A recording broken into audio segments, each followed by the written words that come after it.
Welcome back to another episode of the Road to World Time Attack Challenge 2025 presented to you by Supercheap Auto. We are currently in Brisbane, Queensland to attend the King of QR, and today we'll be talking to the owner of this car, BYP Racing Development's DC2R, Benny Tran, and his journey to compete in the GCG Turbo's Open class. Diving into what competing at the World Time Attack Challenge has impacted his business and his clients.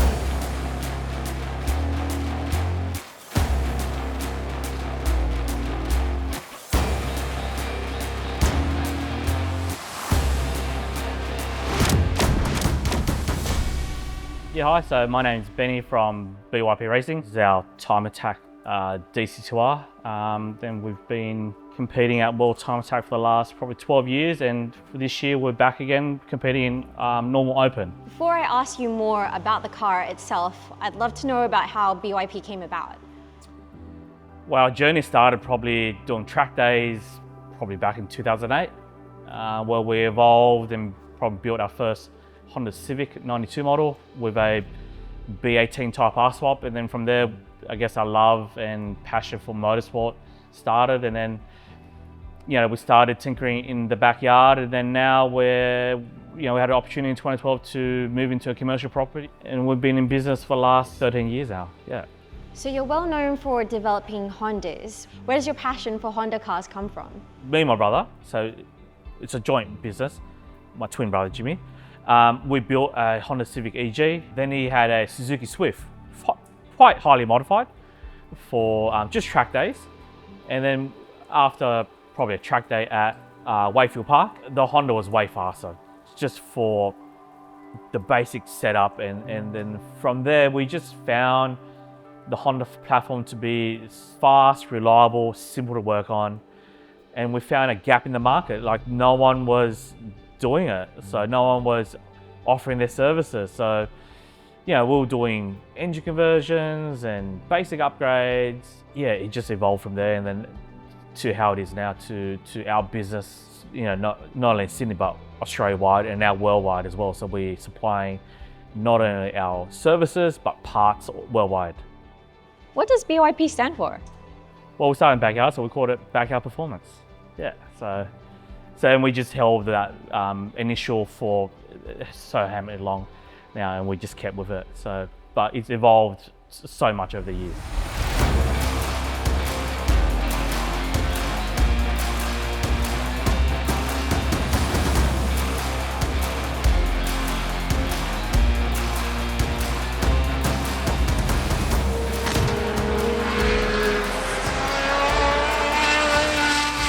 Was it always your intention to build a time attack car?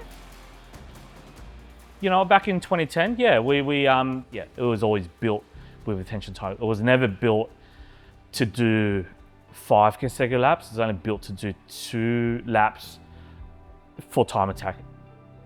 It's solely for that reason. And obviously we use it as a platform to develop our products as well. So engine, gearbox, suspension, aerodynamics, and then we filter that down to our customer base. If you thrive in competition, you got to adapt and change. So, and that's what we did.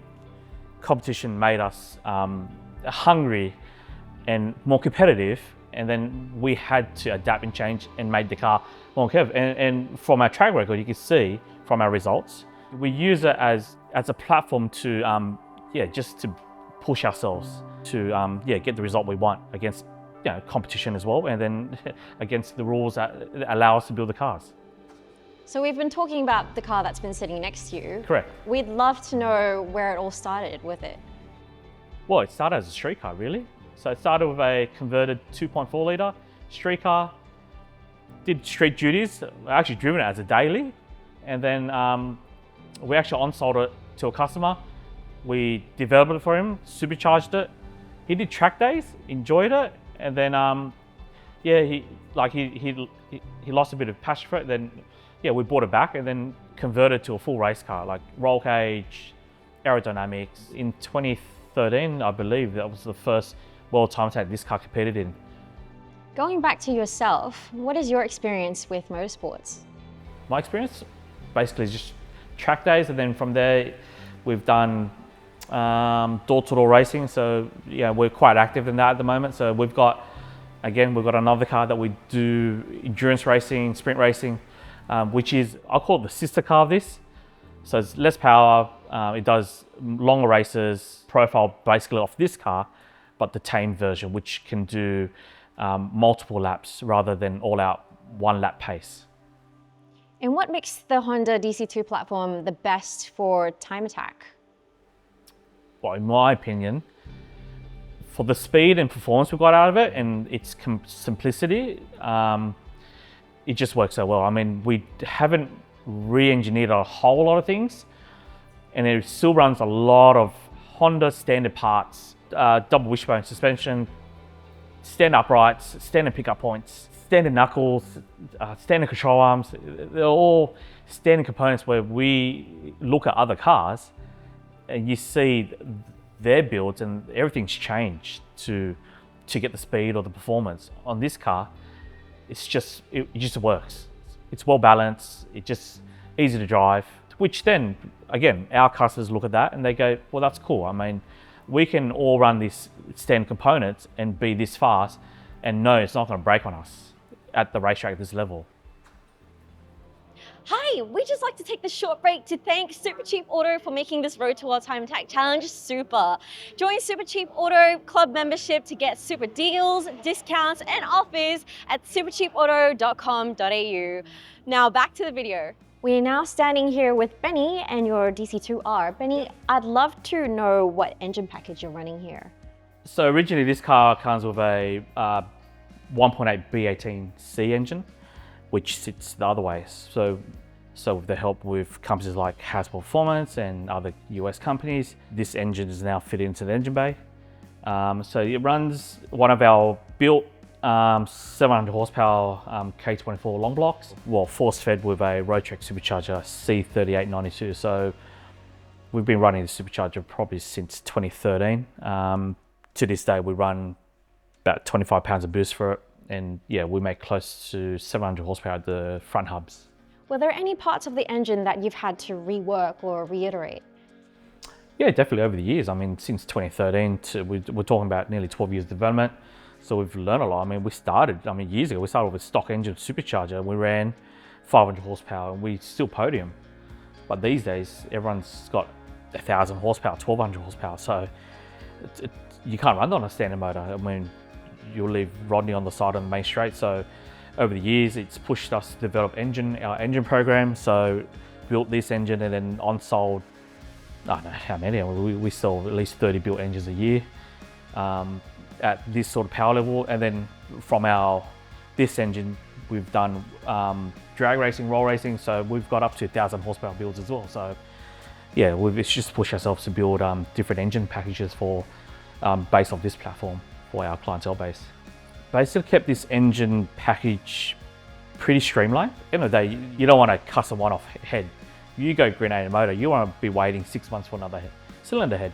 So this still runs a standard ported head, basic bottom end, and with the rules of time attack, we're going to add nitrous oxide and make the difference in horsepower. Is there a reason why you've decided to supercharge this rather than turbocharge it? Don't get me wrong, we've done both over the years on a lot of cars. Just the drivability and the supercharger is very linear in terms of how it applies the power. It's like building a naturally aspirated engine, but on steroids. But you can keep the engine pretty basic. Turbo ultimately will make a lot more horsepower, but with the heat, the transit throttle, and the torque it makes, being front wheel drive, it's just a lot more harder to control. You can make it work, it just costs you a lot more money.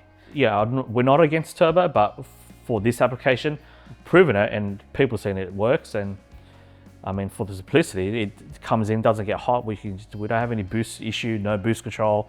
Yeah, it just works really well for its simple setup. Let's talk about the aero. How did this design come about? This car currently runs an APR 1000 rear wing setup, which has been on the car for nearly a decade now. So they've been a really good company to us. And so for this year, we are changing to the new APR 2000 wing, which will be fitted before the event. rear diffuser and front splitter. That's City Composite, so that was fitted to the car back in 2020. So yeah, like I said, we change and adapt based on the rules. So obviously when your rules allow bigger things. In terms of aero balance, it's been great. I don't know the exact numbers, but the car's very balanced and we can be able to go for turn one at minimum speed at about 245 k's. I understand the DC2R is a front-wheel drive platform. This differentiates it from a few other cars on the grid who are running rear-wheel setups. Sure. What makes this different and what are you running here? So being front-wheel drive, we want the biggest tyre in the front of the car.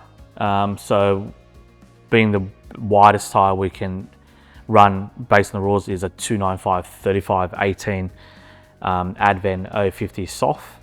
So we've got that tucked under the guard of this car on an 18 by 11 inch rim. And on the rear, being a front wheel drive, we don't need all the grip in the rear. So we run a big stagger. So the rear is actually on a 235 45 17 on a 17 inch rim. So one inch smaller and a much narrower tire in the rear. And with all that power here, you need a lot of braking force as well. What brakes do you have behind there? Yeah, so we've got an BYP Racing Pro 5000 6-pot caliper on a 355mm disc. And again, big stag in the rear. We're only running a 280 rear disc with a small wheelwood caliper to just be enough for the rear. Could you tell us more about the suspension that you're running here? Yeah, sure. So we've been running the Tran Super Racings ever since we built the car for the last probably 12 years. And then recently we've changed our shock package to MCA Golds, and yeah, we just wanted a bit more adjustment. And since using them first at Oz Time Attack a couple of weeks ago, we've been quite happy with it. So this weekend, again, we're going to be using it to fine tune the suspension. After this event, we'll be back at Easter Creek to do a test day and get it in its window. So we are now in the interior. Benny, could you tell us what you're running here?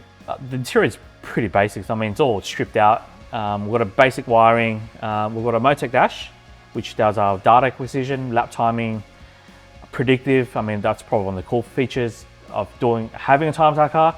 Once you set up predictive properly, we know what the car is on for at the start of the lap, middle of the lap, end of the lap, whatever. So if we're on a good lap, it's going to get full set. We still run a Honda ECU, so it's a Honda-based ECU with a piggyback chipset. Very simple plug-play harness, nothing overcomplicated, and just your basic. We've got a switch panel with that controls our pumps and fans and stuff. So yeah, but other than that, it still runs a standard pedal box configuration with a standard master cylinder. Other than that, it's all pretty basic. I mean, you got a shifter there that controls the, you just pull gears, normal 6-speed gearbox. All pretty basic stuff, really. And is there a reason why you've kept the H pattern shifter? Oh, it's just to, end of the day, it can relate to our customers. Most cars are H pattern. Again, gearboxes are just one of those things. I mean, the rules that allow a sequential paddle shift gearbox, but does it relate to our customer base? It doesn't. I mean, all said and done. So this gearbox, we can run 700 horsepower. It can hold, it can work, and we've proven it. So it's cool to be different. You don't want to be the top guys and run the same things. We want to be different. We want to push ourselves. And this is the challenge, one of the challenges, our gearboxes. So we want to prove to people you can build a fast car and be competitive with a H pattern. And it's not even a dog box, it's synchro. So this is a street gearbox. So we can sell it to most of our street guys, or all our street guys. That's incredible. Thank you, Benny. We can't wait to see you in the driver's seat in Sydney in September.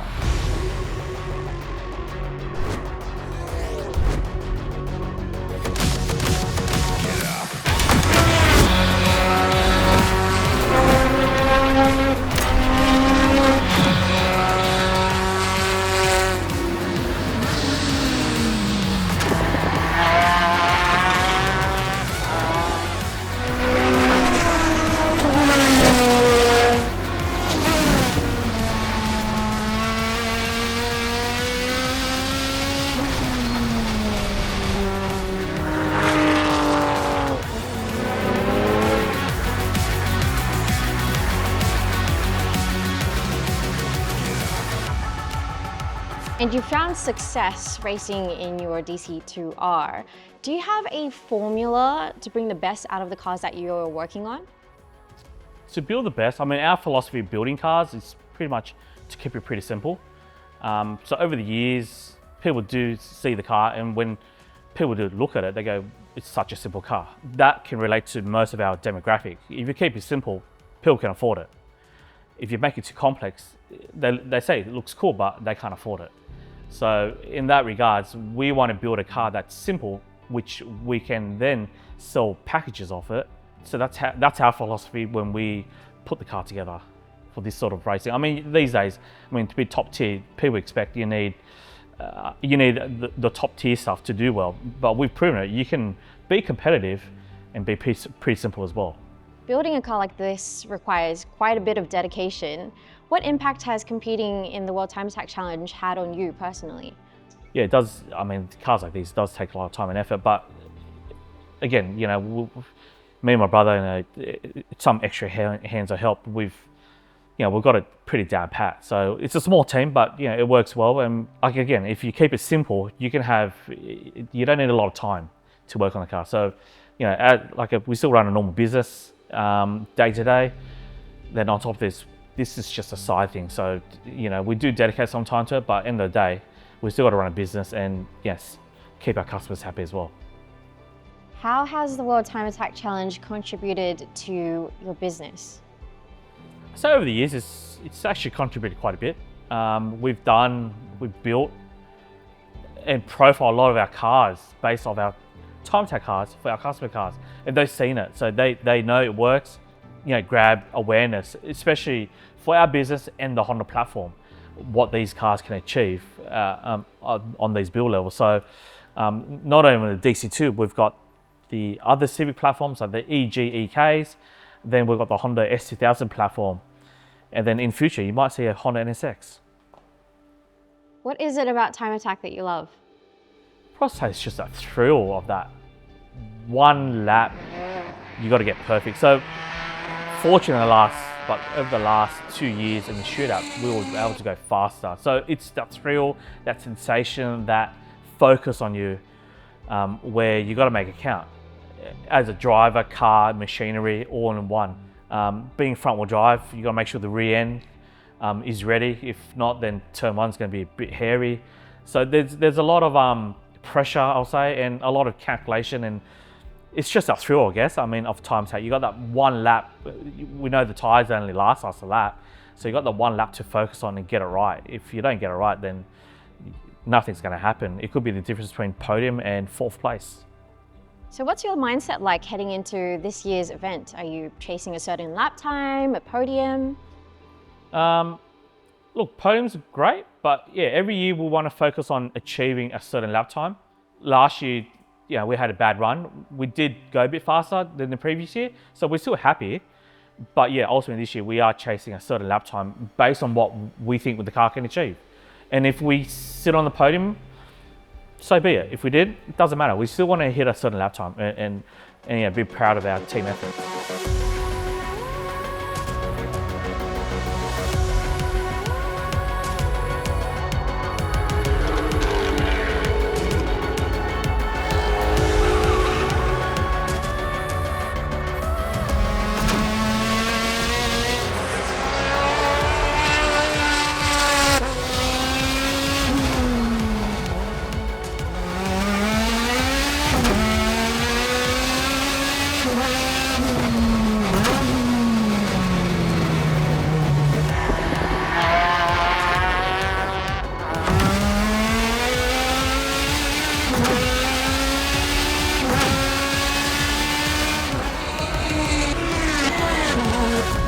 Able to share that lap time goal with us today? Yeah, so our goal is to probably run a higher 126 with the H pattern and the standard wet sump.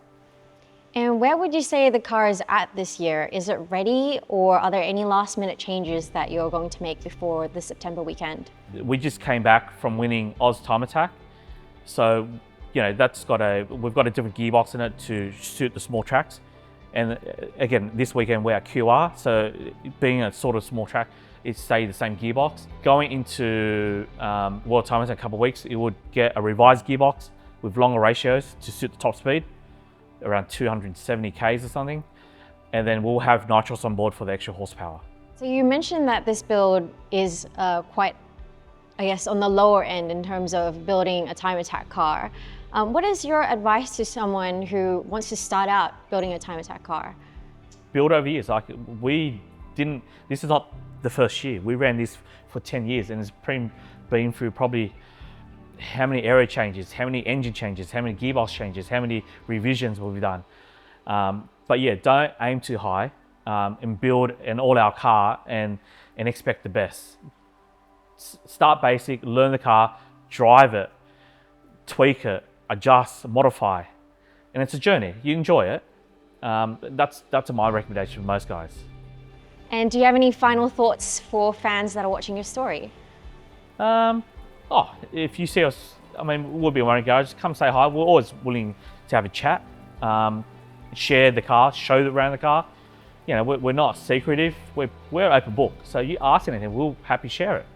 So we're happy to show you around the car. There's nothing really to hide. You know, the more people that know about the car, it's better for everyone. Thank you so much, Benny. We look forward to you and your DC2R in September. Great, thanks for having us.